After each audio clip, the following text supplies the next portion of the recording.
c'est Dr Massayar Touré. Je suis pharmacien d'officine au niveau du quartier Parcelles Assainies.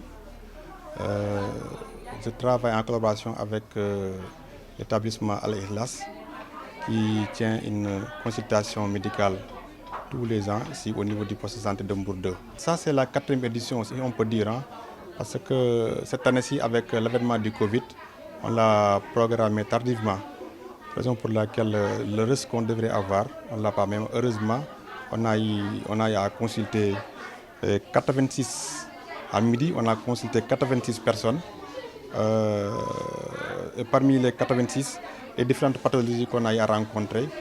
on a des hypertensions artérielles au niveau des adultes et la constipation. La constipation est surtout liée peut-être au mois de Ramadan avec les jeunes. Maintenant, s'il s'agit des enfants, les pathologies qu'on a rencontrées, c'est les affections buccales, les affections cutanées et les infections pulmonaires. Voilà. Il y a aussi un dépistage du cancer du col de l'utérus qu'on a organisé cette année, hein, dont Moussa Gadiaga qui a collaboré avec nous. On a pu dépister 81 femmes, dont 5 IST diagnostiqués. Heureusement, avec les moyens du bord, on a pu avoir des médicaments suffisants. Même à l'instant qu'on vous parle, les médicaments sont là et la consultation continue. On a pu délivrer pas mal de médicaments. Et les appuis qu'on a eu à avoir, c'est les appuis avec le médecin chef de district de Diourbel qui habite dans le quartier, le Dr Ndiaye, qui est là en train de consulter d'ailleurs. Il y a aussi le Dr Noé de Laborex qui nous a appuyés. Il y a aussi l'hôpital Barthélemy qui nous appuie chaque année. Il y a aussi le président du comité de santé du poste de Mbour 2, Ngagne,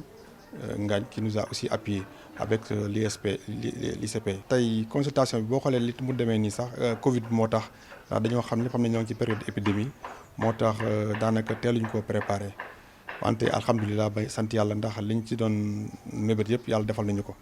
ndax tey boo xoolee taalibe ak population bi yëpp environnement am nañu à midi maanaam juróom-ñett fukki juróom-benn doomu aadama yoo xam ne xool nañ leen ba pare jox leen garab kon loolu sant yàlla la loo xam ne bañ ko waajee matut sax weer kon nag dañu wax ne yàlla moo ci teg loxoom te képp koo xam ne xool nañ la jox nañ la garab waaw garab yi ba léegi sax des na fi gars yi ñoo ngi continuer seen consultation. tey li ci dolli ki ren moom mooy cancer du col de l'utérus ñëpp xam nañ ne jàngoro jooju noonu dafa nekk jàngoro joo xam ne day law si jigéen ñi te ñu bëri xamuñ nañ la ñuy def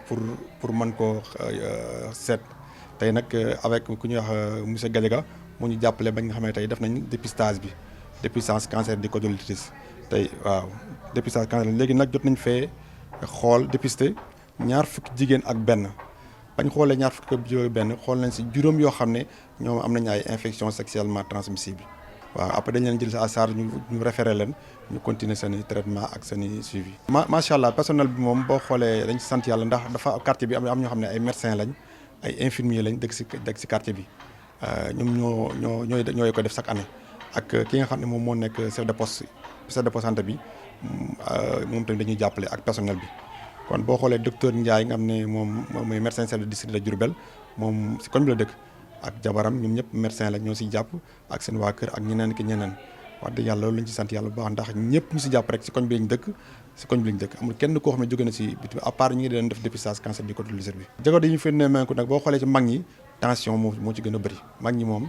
tension moo ci gën a bëri ak li nga xam ne moom mooy seere bi nag lu ko waral moom mooy weeru koor bi ndax mag ñi moom xamul ni ñuy lekkee bu ñu xëddee bu ñu dogoo ba pare loolu mooy waral seere bi ndax dañuy lekk pat bu bëri ak li kii moo waral seere bi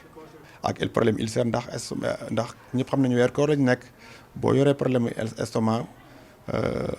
weeru koor boo xiifee da ko yëngal loolu moo tax mu bëri trop sax moom daanaka garab boobu sax yàlla ñu ci mën a or daal nañ or ñu ci mënta or moom buñ xaat ndigal seen médecin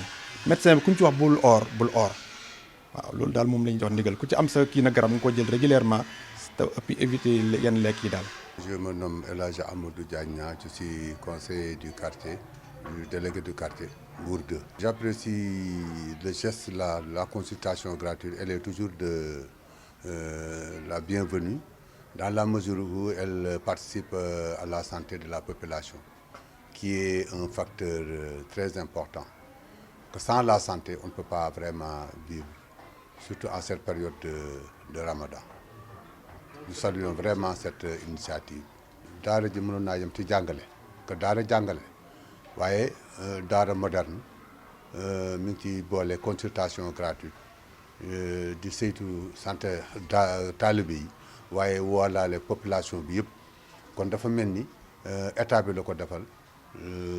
région bi la ko defal gox bi la ko defal moo tax ñu koy sant di ko gërëm bu baax a baax au nom du délégué de quartier amuñu fayam dañ koy booleeg yàlla rek bàyyi koog yàlla yàlla na ko yàlla fay ak képp ku ci jàpp. Madame Diop Fatou Thiam, secrétaire de l'établissement Al Ikhlas. Comme vous l'avez sans doute constaté lors de vos visites,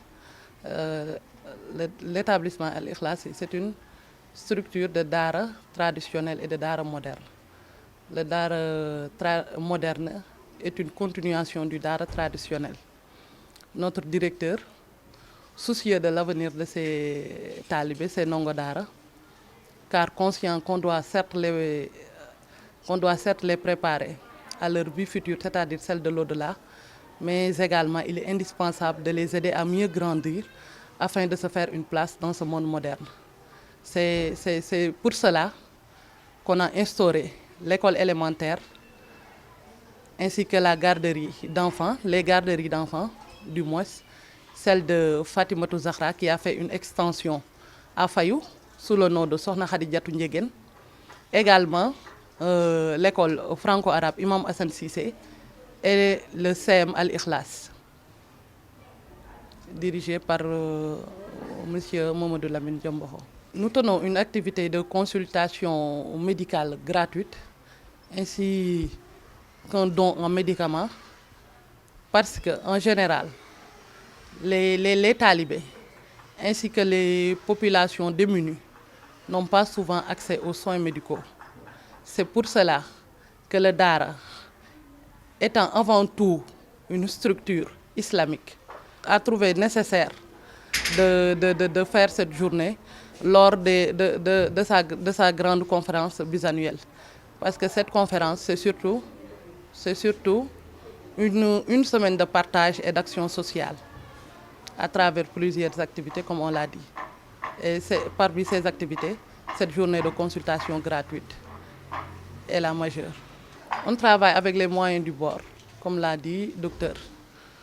parce que ce n'est pas un fonds dont nous disposons, mais c'est surtout de la volonté, avec les bonnes volontés qui nous appuient au Daara. Comme le docteur l'a dit, avec les délégués médicaux du quartier, les pharmaciens, les docteurs, les médecins,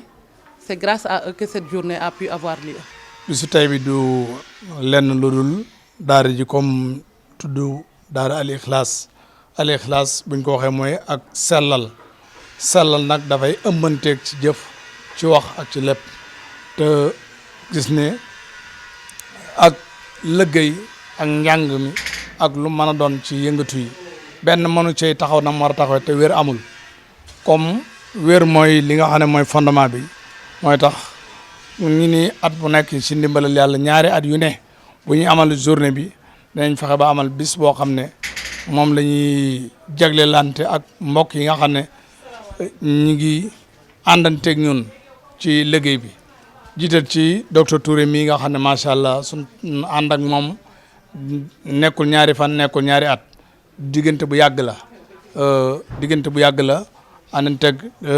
docteur Mouhamed Lamine Diomboxo ak mbokk mi di ñang nga xam ne moo représentant chef de quartier waaye it nekk it kilifa gu woyof ci lu mel noonu liggéey bi ni mu demee nii la mooy nekkul ne ñëpp la seen ndongo war ne ci daara ñëpp ci waxtu wu ne déedéet dafa am ñi nga xam ne seen i ndongo ñi ngi ci daara ak ñi nga xam ne seen ndongo yenn waxtu la ñu dem ci daara ak seen i doom newuñu ci daara waxtu wu ne bu ñu xasee ubbi bis bi amul ki doomam ne ci daara ja ak ki doomam nekkaat ne ci daara ja wala ki nga doomam di nga xam ne ay yenn waxtu yu néew lay def ci daara ja wax ki nga xam ne waajur la woo xam ne ci koñ bi la dëkkee ak ku dëkkewul ci koñ bi képp kuy jullit ak ku dul jullit ñëpp li ñu ànd woo ngir jàppalante ci lépp loo xam ne lu aju ci seen wàllu santé la loolu mooy li nga xam ne mooy li ñuy def ak mbokk yi di sàkku mboolem ñoo xam ne seen itte lu lenn lu dul jàppalanteeg goox bi comme ni ko docteur Touré waxee macha allah wax dëgg koñ bi am nañ ci buntu yu bëri yoo xam ne jàmm bu ne nag am na yu bëri yu mu war a sant yàlla waaye rawatina ñun suñ secteur bii nga xam ne macha allah tey li ñuy soxla ci liggéey bi bu doon ne soxla nañ fi 10 personnes mën nañ sa wax ne 9 yëpp ci koñ bi lañ dëkkee fi la ñuy xëy fi la ñuy yeewoo àndanteeg ñun ci liggéey bi kenn sunu ndongay daara sax tey Babacar Sène kenn la si ndonga loo xam ne ci daara ji lay génnee alhamdulilah loolu lépp ci ab taxawaay lay tegtale bu tey góor gi Sarr mi nga xam ne mooy chef de quartier waxtu wu ne lu den di ñaaxante ak mbokk yi fi nekk yaatalante lool ak chef de quartier gi ndax it chef de quartier boo xam ne kenn ku ne yaa ko dénk lii kii yaa ko dénk lii yaa ko dénk lii nekk lu yomb kon daal bis bi lan la mooy jubluwaay bi ñu am pour seenu incha allah le 16 kon suba moom la ñu wax ne la ñuy amal set satal bi ñu ngi ko war a amalee fii ci poste de santé bi bu ñu bàyyee ko fii dem ci police bi ak dem ci jumaa ji dem ci police bi bu ñu bàyyee ko foofu bu maanaam suba la xale yi def dox bi bu ñu jàllee ci li ñuy amal set satal bi nag ni ñu koy defalee nii la mooy fii la ñuy amal poste de santé bu ñu bàyyee ko poste de santé bi dem ci jumaa ji dem police bi bu ñu bàyyee ko ci yooyu dem jumaa Mbour 1 bu ñu fa bàyyee ko dem ci bayal bi nga xam ne fa la ñu war a def amalee conférence bi muy le 16 ñu ko amalee ci côté rond-point Parcelles. di wax rek ci kàddu maire de la ville de Thiès docteur Babacar Diop moo ñu fi délégué woon pour ñu indi benn appui matériel bu nga xamante ne ñu ngi koy def ci journée set setalu demee dimanche bi nga xamante ne daara ji daf koy tenir pour waajal conférence le 16 bi en tant que yaayu daara bokkit ci mairie bi nekk conseillère ci mairie Thiès Ouest monsieur le maire docteur Babacar Diop délégué woon ma rek ma ñëwoon indi la oustaz Dame matériel bu nga xamante ne ay jëm de ci mbirum set setal ak oto bi nga xamante ne moom lañ leen di appuyer pour ñu yóbbu mbalit bi di leen sant di leen gërëm.